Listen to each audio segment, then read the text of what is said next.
दफ़ा का जिक्र है कि एक जंगल में कौवा और उसकी बीवी अपने बच्चों के साथ रहते थे। कौवे की बीवी बहुत ही मगरूर थी, कभी किसी से बात नहीं करती थी। अगर कोई जंगल का परिंदा उसे बात करने की कोशिश भी करता तो वो वहाँ से जवाब दिए बगैर ही चली जाती।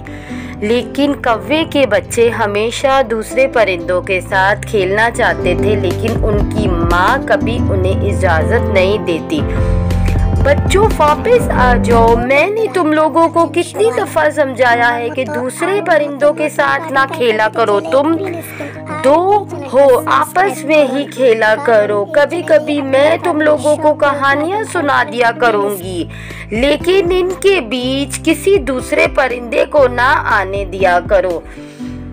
दूसरी तरफ वो कौवा बहुत ही रहमदिल था। जंगल के दूसरे परिंदे उसकी बहुत इज्जत करते थे। वो सब परिंदों से मिलकर ही रहता था और कभी गुरूर भी नहीं करता था। एक दिन परिंदों के बच्चे अपनी माँ के मना करने के बावजूद भी दूसरे परिंदों के साथ खेल रहे थे और अचानक वो कौवी आ जाती है और उसे बहुत गुस्सा आता है। अरे बच्चों, मैंने कितनी दफ़ा समझाया है कि ये हमारी जात के नहीं हैं, इनके साथ नहीं खेलो, वापस आ जाओ। एक दिन कौवे की बीवी अपने बच्चों के साथ खाना खा रही थी। अचानक एक सांप आ जाता। इससे पहले कि सांप कौवे की बीवी और बच्चों को खा जाता, एक चील आकर सांप को मार देती है। लेकिन कौवे की बीवी का गुरूर अभी भी ना टूटा और वो अपने बच्चों को लेकर वहां से चली गई।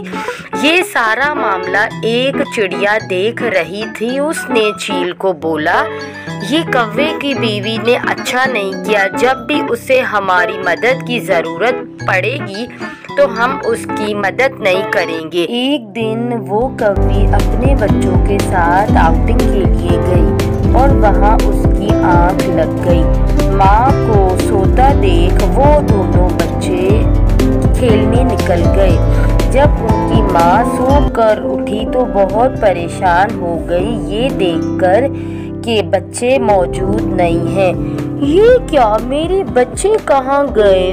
उसने अपने बच्चों को इधर उधर बहुत ढूंढा, लेकिन वो कहीं ना मिले और उस वक्त कौवा भी जंगल में नहीं था। अब मैं क्या करूं? कौवा भी जंगल में नहीं है, बच्चों को मैं कहाँ ढूंढूं और कैसे ढूंढूं?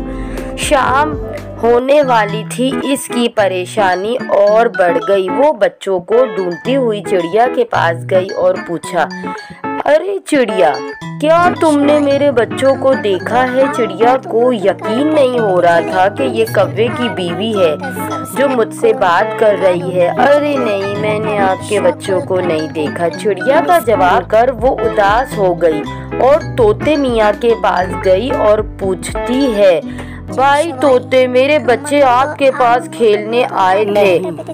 वो मेरे पास कैसे आएंगे? तुमने तो उन्हें मुझ जैसों के साथ खेलने से मना किया था। तोते की बात सुनकर कौवे की बीवी को खुद पर अफसोस होता है। वो बच्चे ढूंढती हुई और आगे निकलती है। उसे कबूतर और उल्लू मिलते हैं। उस कबूतर से तो कौवे की बीवी की बिल्कुल भी नहीं बनती थी। चूँकि अब बात उसके बच्चों की थी तो वो कबूतर से कहती है, अरे कबूतर भाई, क्या तुमने मेरे बच्चे को देखा है? कबूतर, नहीं, मैंने तुम्हारे बच्चे को कहीं नहीं देखा, और अगर देखा भी होता तो मैं नहीं बताता, क्योंकि तुमने अपने बच्चों को ये बोलकर मिलने से मना किया था कि मैं एक पागल और नीच कबूतर हूँ। इसे कबूतर का जवाब सुनकर बड़ा बुरा लगा। फिर वो उल्लू से पूछती है तो उल्लू ने भी ना में जवाब दिया। तो वो उल्लू को मदद के लिए बोलती है, मैं क्यों मदद करूं? मैं तो बेकार उल्लू हूँ, मुझसे तो आपके बच्चों को दूर रहना चाहिए। इतना शोर सुनकर वहाँ और परिंदे भी आ जाते हैं।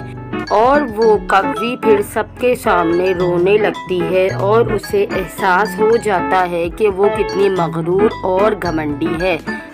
सारी गलती मेरी है, मुझे माफ़ कर दो, मुझे अपनी गलती का एहसास हो चुका है। मैंने ये नहीं सोचा था कि एक दोस्त का होना कितना ज़रूरी है। अब कोई भी मेरी मदद नहीं करेगा। कव्वे की बीवी को रोता देखकर सभी परिंदों को बहुत अफसोस होता है। एक मुर्गी उस कव्वी को बोलती है, परेशान मत हो बहन, हम तुम्हारे बच्चे को ढूंढने में तुम्हारी मदद करेंगे। चील बोलता है, हम सिर्फ तुम्हें एहसास दिलाना चाहते थे कि तुम्हारे बुरे सलूक से हमें कितनी तकलीफ होती है। वो कव्वे की बीवी बोली, मैं समझ चुकी हूँ बाज भैया, मुझे माफ़ कर दो। अरे चलो कोई बात नहीं, सब मिलकर बच्चों को ढूंढते हैं। थोड़ी देर बाद एक तोते को बच्चे मिल जाते हैं। उनकी माँ बहुत खुश होती है और सब परिंदों का दिल से शुक्र अदा करती है और उस दिन के बाद वो कभी भी गुरूर नहीं करती।